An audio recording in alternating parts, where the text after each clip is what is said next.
After a long day of casting tournament games with Festus and Gorst on the official Total War YouTube channel, I think I need a little bit of a palate cleanser, and who better to deliver that than SETTRA and his Ushabti Greatbows are going to be facing off against the legendary land battle king from Warhammer 2, that is Falcon. He's taking SETTRA the Imperishable here. He's got some Ushabti Greatbows as well, including the Regiment of Renown Chosen of the Gods. The front line of Nehekar warriors mixed with the Kepler Guard here. The Kepler Guard are currently bugged in our build. They somehow got turned into a semi-ethereal unit. They have 100% armor piercing damage and also frostbite, which is hilarious. Yeah, not intended. This change is going to be reverted back. I don't know, though. It might not get changed back until 2.1, so if it does go live like this, definitely enjoy them while they last. We've got some Tomb Guard with halberds here in the back, SETTRA, of course. I'm playing the Warriors of Chaos, and I've got ARCHAON double Manticore. For my marks, I've got the Mirror Guard, a single Spawn of Tzeentch. We've got some Horn Warriors with dual hand weapons, and then what's the other mark? I don't know. There's something else marked around. Anyway, we've got a couple of Marauder Horsemen out on each flank as well. And the Demon Spew, that's right, one mark of Nurgle. So, kind of going a little bit thematic here with one of each mark. But my plan was for the Manticores to try and pressure Ushabti Greatbows. But the Carrions have started to harass my Manticores, and they're kind of getting bogged down a little bit. I don't exactly remember why this Manticore landed on the ground. I think I was trying to bait him into the Spawn of Tzeentch there. But anyway, gonna be getting into combat with all my Marauders and such. A little bit of a Spirit Leech there on SETTRA in the distance as ARCHAON goes to fight him. Of course, ARCHAON now has flaming damage and will be quite decent at dealing with SETTRA, dealing that extra damage to him, of course. We're going to get into combat here. A little bit of Flaming Sword of Ruin. I did not bring Burning Head, although it definitely would have been nice to have. Still is pretty good against Tomb Kings, even though it's not quite as good as it was in Warhammer 2.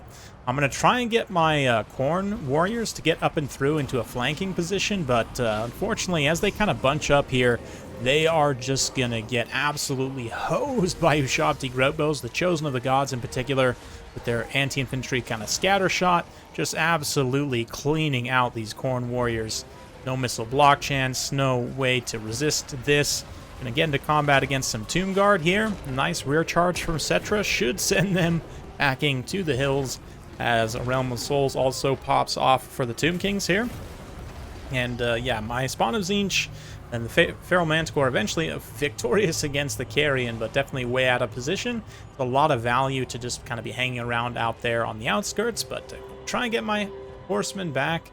And ARCHAON also going after the Ushabti Greatbows. Falcon's screening with his skeleton spears here, trying to stop up ARCHAON. Even in a Dread Column, though, they cannot stop the Lord of the End Times. He's just going to chad through and keep smashing those Ushabti.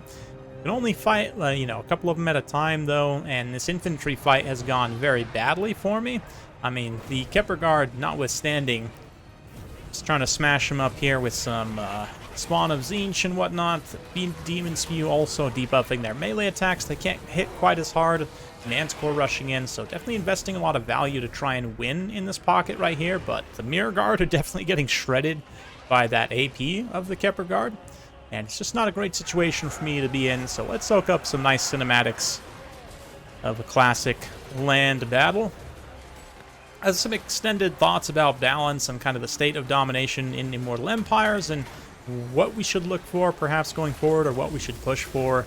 But I want to wait until the next day of tournament play. The day I'm recording this is Saturday. There's still the semi and grand finals of the Summer Championship, but even after casting for 5 hours, many games of Gorst and Festus, I have some thoughts about the balance state for the release of Mortal Empires in Domination.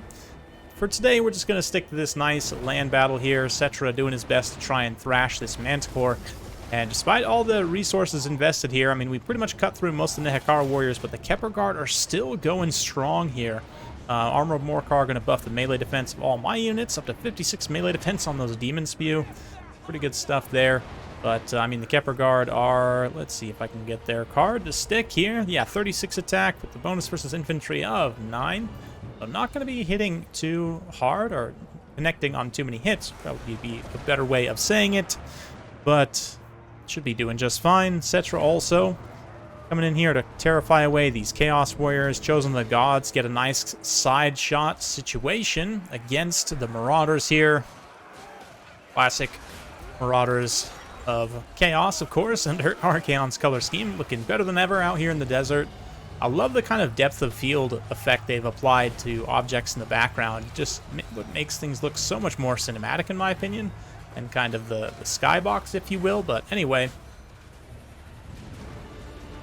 SETTRA, no, I haven't quite managed to break these Chaos Warriors yet, but for myself, it's pretty much just ARCHAON remaining. I don't really have much else that's necessarily super combat effective. At this point, we're going to get an Incantation of Desiccation here, and Falcon's saved his Ushabti summon until this late game. I think he's going to try and get a trap here with a full surround of Ushabti plus SETTRA.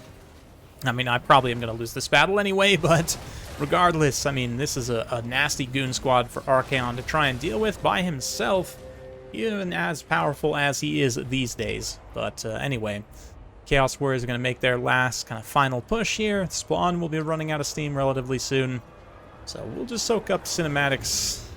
This game is absolutely gorgeous, and I am pretty stoked for you guys to get your hands on Immortal Empires.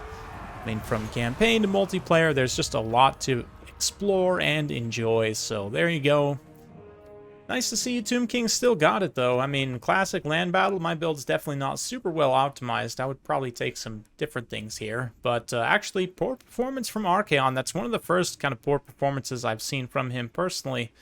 In sort of my own land battles, different situations I've thrown him into. He seems to be pretty good, but today, very kind of traditional, strong Tomb King build. I mean, of course, the Kepler Guard's pure AP definitely is a factor. They got some pretty good damage output, absolutely.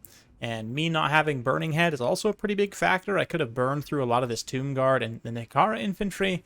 Nekara Warriors, though, actually, one of them trades pretty well, all things considered. And, of course, the Ushabti Great Bows, as always, powerful tool in the Tomb King's arsenal, and still a force to be reckoned with as ever in land battles.